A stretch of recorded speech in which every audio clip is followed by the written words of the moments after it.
Hello students, আজকে তোমাদের ইংরেজি রায় মার্টিন প্রশ্নবিচিত্রার থার্ড সামাটিভের যে 13 নম্বর স্কুলটা রয়েছে Nabadwip Tarasundari girls high school, এই স্কুলের সব প্রশ্নের উত্তরগুলো করাবো। সো তোমরা প্রথম থেকে শেষ পর্যন্ত ক্লাসটি দেখতে থাকো। আর তোমরা যারা যারা এই স্কুলের অ্যান্সার পিডিএফগুলো একদম ফ্রিতে নিতে চাও তারা ডেসক্রিপশনে দেখো একটা হোয়াটসঅ্যাপ গ্রুপের লিঙ্ক দেওয়া রয়েছে, সেখানে যুক্ত হয়ে গিয়ে রিকোয়েস্ট পাঠাবে, আমি সেখান থেকে অ্যান্সার পিডিএফগুলো একদম ফ্রিতে প্রোভাইড করে দেবো। ওকে, তাহলে চলো বেশি দেরি না করে শুরু করি আজকের ইংরেজি ক্লাস।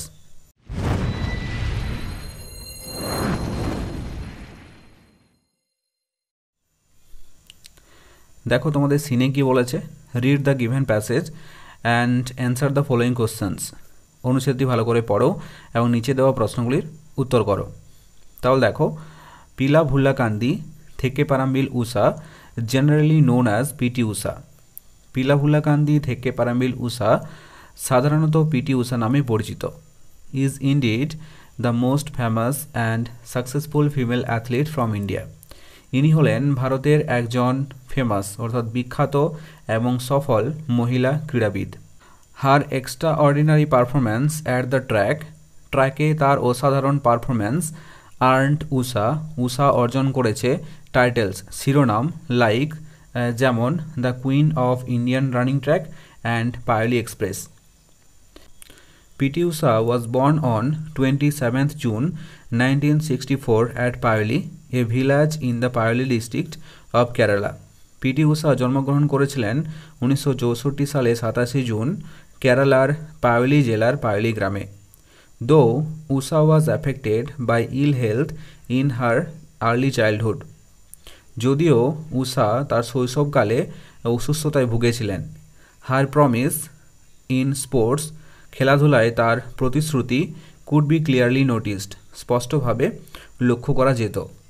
এগেনস্ট অল অডস, সকল প্রতিকূলতার বিরুদ্ধে she succeeded in becoming one of the greatest athletes India has ever produced. ভারতের তিনি একজন সফল মহান ক্রীড়াবিদ হয়ে উঠেছেন। He made her first national record, তিনি তার প্রথম ন্যাশনাল রেকর্ড তৈরি করেন in the 100 meters sprint 100 metre স্প্রিন্টে in 1977 1977 সালে। when she was just 13 years old, যখন তার বয়স ছিল মাত্র 13 বছর। ওকে, এরপর দেখো প্রশ্নগুলো কি বলেছে। Complete the following chart with information from the above passage. উপরের অনুচ্ছেদ থেকে চার্টটা পূরণ করো। প্রথমে আছে দেখো full name of PT Usha. PT উষার পুরো নাম কি? এটা হবে পিলা ভুল্লা কান্তি থেকে পারাম্বিল উষা। বিয়েটা আছে ডেট অফ বার্থ, তার জন্ম তারিখ কত? 27 জুন 1964, 27 জুন 1964 সাল। তারপর আছে প্লেস অফ বার্থ, জন্মস্থান কোথায়? Payyoli, a village in the Payyoli district of Kerala, কেরালার পায়োলি জেলার পায়োলি গ্রামে। ডি আছে ফার্স্ট ন্যাশনাল রেকর্ড, তিনি প্রথম ন্যাশনাল রেকর্ড তৈরি করেন কত সালে? এটা হবে ইন 1977, 1977 সালে। ওকে, এরপর আছে দেখো ট্রু ফলস। এটা আছে PT Usha was the most famous athlete of England. PT Usha ছিলেন একজন বিখ্যাত ক্রীড়াবিদ ইংল্যান্ডের। এটা কিন্তু সম্পূর্ণ ভুল স্টেটমেন্ট, কারণ পিটি উষা ছিলেন ভারতের একজন ক্রীড়াবিদ, তাই না, বিখ্যাত ক্রীড়াবিদ। তাহলে এটা হবে ফলস অর্থাৎ এফ। বিয়েটা দেখো Usha's extraordinary performance at football made her famous. উষার অসাধারণ পারফরম্যান্স কিসে? ফুটবলে। ফুটবল খেলায় তার অসাধারণ পারফরম্যান্স তাকে বিখ্যাত, অর্থাৎ ফুটবলে অসাধারণ পারফরম্যান্সে তিনি বিখ্যাত হয়েছেন। এটা কিন্তু সম্পূর্ণ ভুল স্টেটমেন্ট, কারণ তিনি ফুটবল খেলতেন না, তিনি ছিলেন একজন ভারতের বিখ্যাত অ্যাথলিট, তাই না, অ্যাথলিটস, ক্রীড়াবিদ। তাহলে এটা হবে ফলস অর্থাৎ এফ। সিয়েটা দেখো Payyoli is the nickname of উষা। পায়োলি ছিল উষার নিকনেম অর্থাৎ ডাকনাম। এটা কিন্তু সম্পূর্ণ ভুল স্টেটমেন্ট, কারণ উষার ডাকনাম ছিল মন্টু, তাই না। তাহলে এটা হবে ফলস অর্থাৎ এফ। ডিএট দেখো Usha succeeded against all odds and became one of the greatest athletes of India. Usha তার সকল প্রতিকূলতা কাটিয়ে তিনি ভারতের একজন বিখ্যাত মহান ক্রীড়াবিদ হয়েছেন। এটা কিন্তু সম্পূর্ণ সঠিক স্টেটমেন্ট, অর্থাৎ এই স্টেটমেন্টটা সত্যি, তাহলে কি হবে? টি।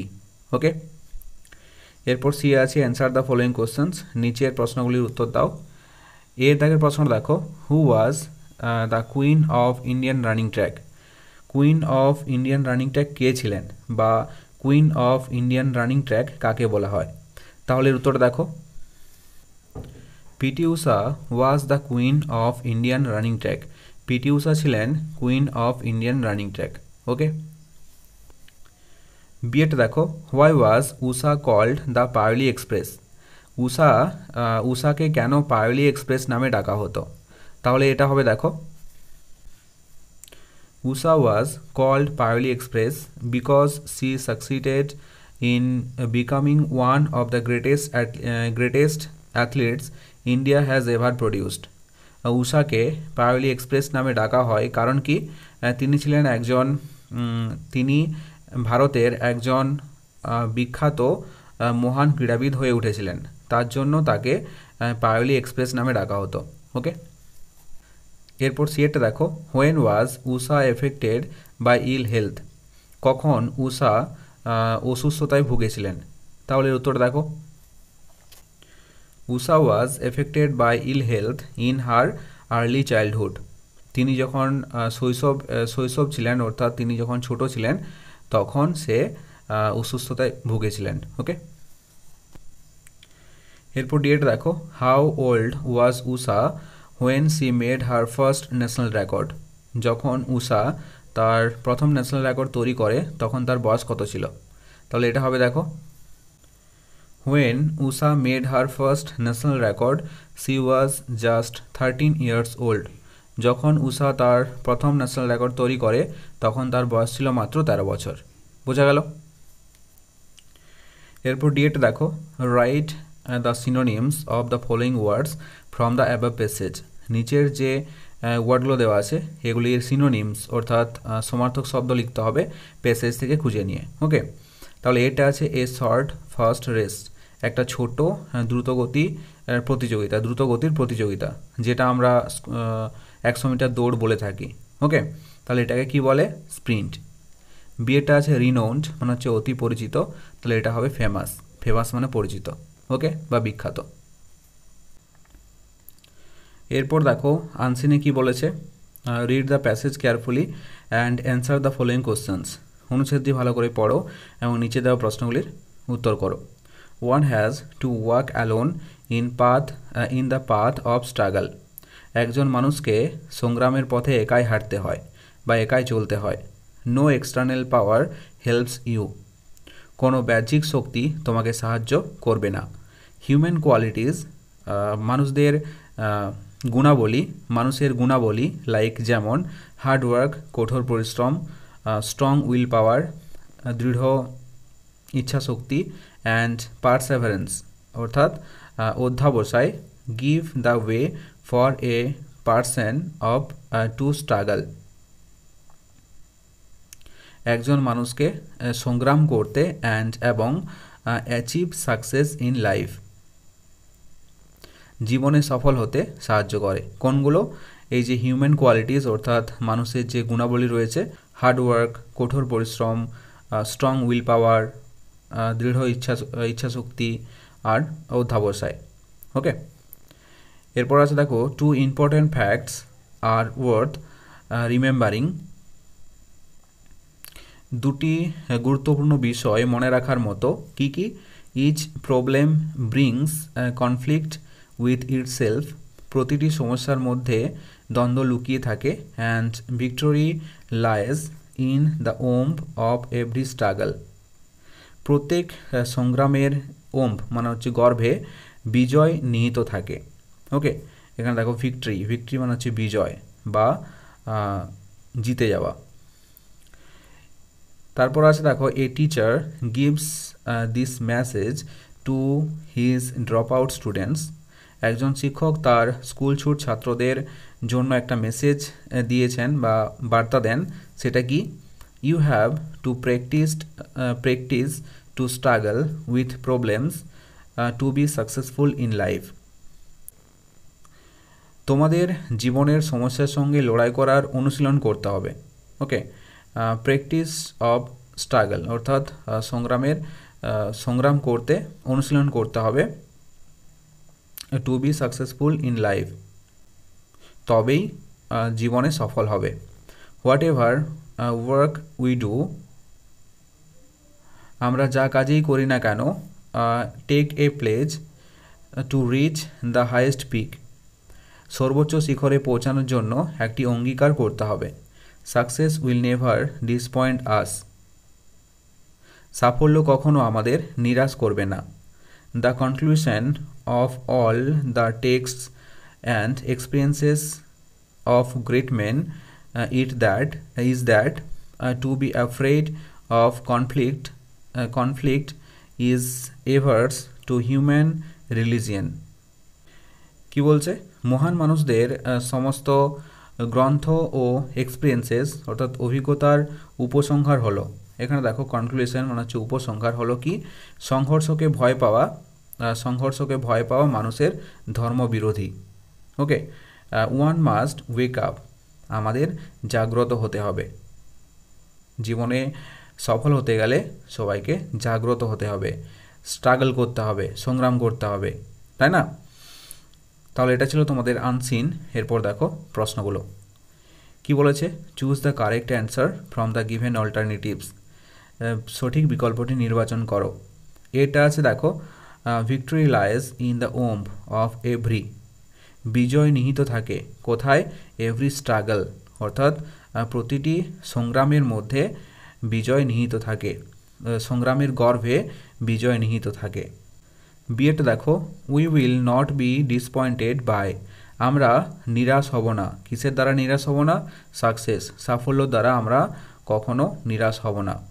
ওকে, বিয়েটা দেখো, complete the following sentences with information from the above passage, উপরের প্যাসেজ থেকে তথ্য নিয়ে বাক্যগুলি পূর্ণ করো। এটা আছে দেখো, in the path of struggle, এটা হবে one has to walk alone, সংগ্রামের পথে একজন মানুষকে একাই হাঁটতে হয়। বিয়েটা দেখো, you will not be helped by no external power, তোমাকে কোনো বাহ্যিক শক্তি সাহায্য করবে না। সিয়েটা দেখো, one should take a pledge, এটা হবে two reach the highest pick, একজন মানুষের উচিত সর্বোচ্চ শিখরে পৌঁছানোর অঙ্গীকার করা। প্লেজ মানে হচ্ছে অঙ্গীকার করা। ডিয়েট দেখো, to be afraid of conflict is averse to human religion, সংঘর্ষকে ভয় পাওয়া মানুষের ধর্মবিরোধী। ওকে, এরপর দেখো নেক্সট পেজ কি বলেছে। অ্যান্সার দ্য ফলোয়িং কোশ্চেন্স, নিচের প্রশ্নগুলির উত্তর দাও। তাহলে একের প্রশ্নটা দেখো, what human qualities are essential for achieving success in life, জীবনে সফল হতে গেলে মানুষের কি কি গুণাবলী থাকা দরকার, বা মানুষের যে গুণাবলী রয়েছে সেগুলি কি কি। তাহলে উত্তর দেখো, hard work, strong will power and perseverance are essential for achieving success in life, জীবনে সফল হতে গেলে মানুষের মধ্যে যে যে গুণাবলী রয়েছে সেগুলি কি কি, যে গুণাবলীগুলি থাকা দরকার সেগুলি কি কি? হার্ডওয়ার্ক, কঠোর পরিশ্রম, স্ট্রং উইল পাওয়ার, দৃঢ় ইচ্ছা শক্তি, অ্যান্ড অধ্যাবসায়, পারসেভারেন্স মানে হচ্ছে অধ্যাবসায়। ওকে, বিয়েটা দেখো, what are the two important facts that one should remember, কোন দুটো গুরুত্বপূর্ণ বিষয় যেগুলো একজনকে মনে রাখা দরকার। তাহলে উত্তর দেখো, the two important facts that one should remember were, যে দুটো গুরুত্বপূর্ণ বিষয় একজনকে মনে রাখা দরকার সেগুলি কি কি? Each problem brings conflict with itself, প্রতিটি সমস্যার মধ্যে দ্বন্দ্ব লুকিয়ে থাকে, অ্যান্ড এবং victory lies in the womb of every struggle, প্রত্যেক সংগ্রামের গর্ভে বিজয় নিহিত থাকে। ওকে, সিয়েটা দেখো, what is the message given by a teacher to the drop out students, একজন শিক্ষক তার স্কুল ছুট ছাত্রছাত্রীদের যে বার্তাটি দিয়েছেন সেটা কি? তাহলে উত্তর দেখো, you have to practise to struggle with problems to be successful in life, জীবনে সফল হতে গেলে তোমাকে তোমাদের জীবনের সমস্যার সঙ্গে লড়াই করার অনুশীলন করতে হবে। ওকে, এটাই একটা বার্তা ছিল ছাত্রদের, স্কুল ছুট ছাত্রদের প্রতি শিক্ষকের। বোঝা গেল? এরপর দেখো গ্রামার অ্যান্ড ভোকাবুলারিতে কী বলেছে। Fill in the blanks with correct forms of the verbs given in the brackets. বন্ধনীর মধ্যে থেকে সঠিক ভার্ব ফর্মগুলো বেছে নিয়ে শূন্যস্থানে বসাও। এটা আছে Subir dash a patriotic song yesterday. এটা হবে সুবীর সাং এ পেট্রিয়টিক সং ইয়েস্টারডে। এখানে সিংস না হয়ে সাং কেন হয়েছে বলো তো? কারণ এখানে দেখো ইয়েস্টারডে মানে গতকাল, অর্থাৎ পাস্ট টেন্স বোঝাচ্ছে, তার জন্য এখানে হয়েছে সাং।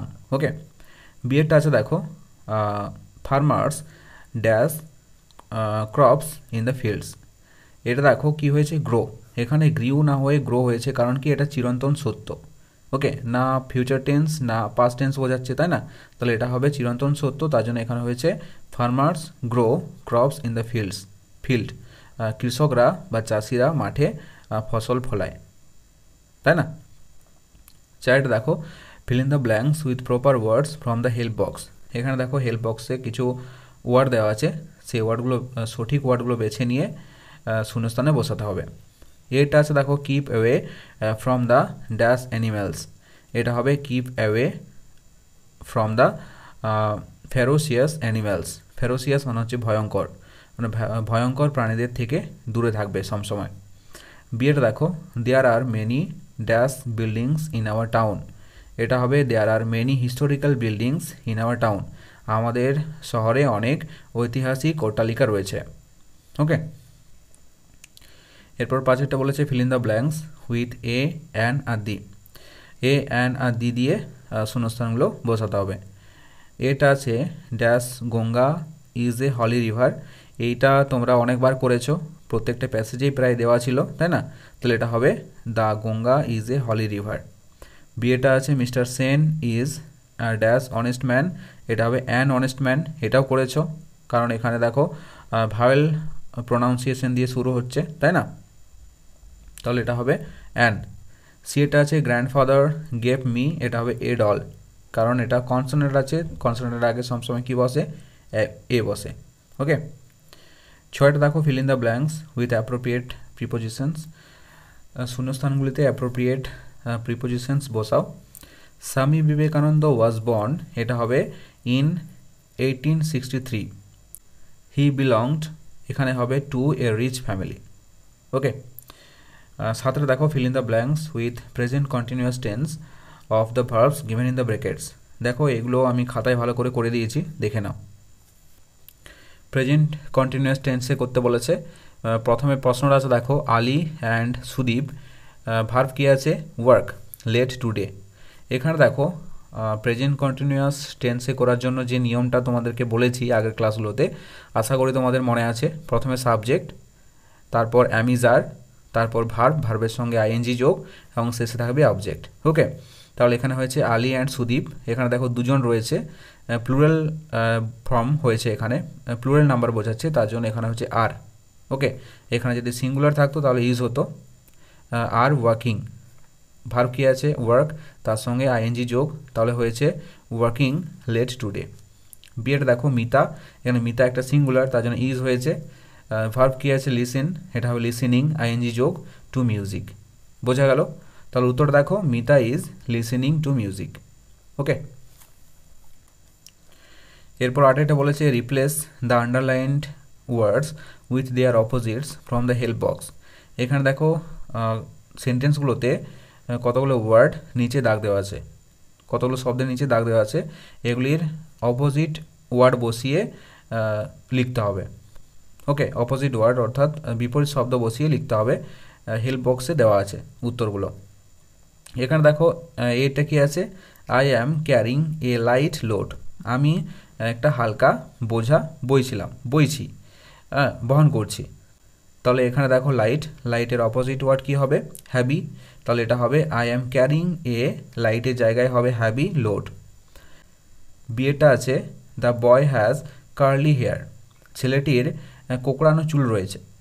কার্লি মানে হচ্ছে কোকড়ানো, তাহলে এর অপোজিট ওয়ার্ড কী হবে, স্ট্রেট মানে সোজা। তাহলে এটা হবে the boy has straight hair. C এটা দেখো, দ্য মেডিসিন টেস্ট বিটার। ওষুধটার স্বাদ কীরকম?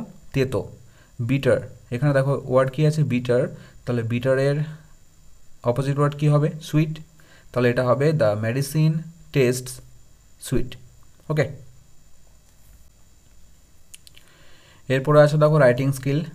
রাইটিং স্কিলে কী বলেছে? Right 10 sentences about Henry Luis Vivian Derozio using the following hints.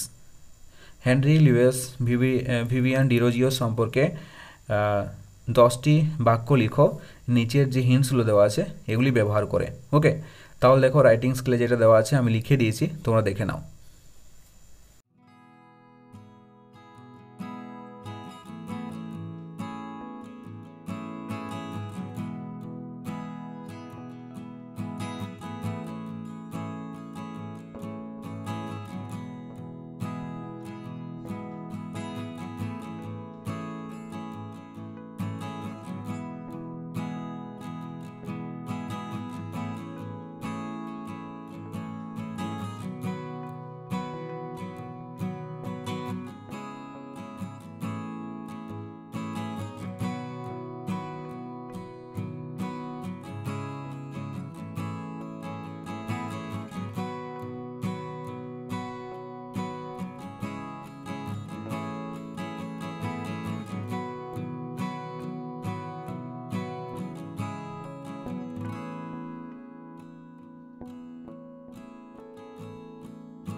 So এই ছিল আজকের ক্লাসটি কেমন লাগলো অবশ্যই কমেন্ট করে জানাও, আর যদি ভালো লেগে থাকে তাহলে অবশ্যই একটি লাইক করে দিও। আর ছোট্ট বন্ধুরা, তোমরা যদি আমার চ্যানেল নতুন হয়ে থাকো তাহলে অবশ্যই সাবস্ক্রাইব করে পাশে থাকা বেল আইকনটিতে প্রেস করে রাখো। দেখা হচ্ছে নেক্সট কোনো ইংরেজি ক্লাসে, ততক্ষণ পর্যন্ত বাই বাই, টেক কেয়ার।